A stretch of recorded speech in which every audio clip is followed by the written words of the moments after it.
Je voulais faire un film sur ces jeunes qui n'ont pas de toit et qui n'aiment pas la loi. Je voulais filmer ce que veut dire liberté et saleté et raconter une fille jeune qui fait la route. Et c'est là que j'ai écrit le film Sans toi ni loi.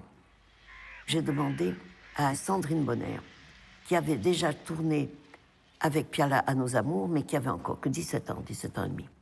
Je me suis dit, elle est exactement celle qu'il faut.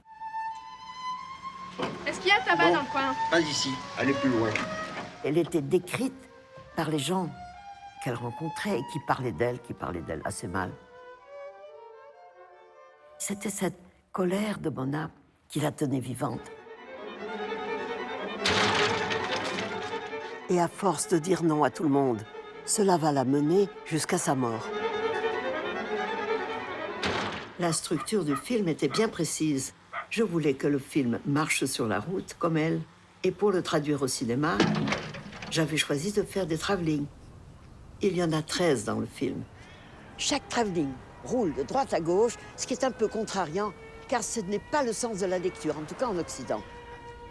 Chaque travelling dure 1 minute, plus ou moins. Et nous accompagnons Mona, sac au dos. Nous sommes dans des paysages de campagne agricole, pas particulièrement plaisantes, mais à la fin de chaque travelling, nous quittons Mona pour filmer un élément ou un objet local.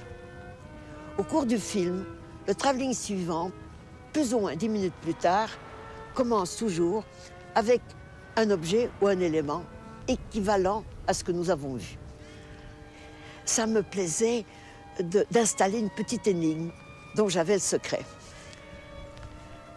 En fait, le film entier est un portrait en forme de travelling discontinu.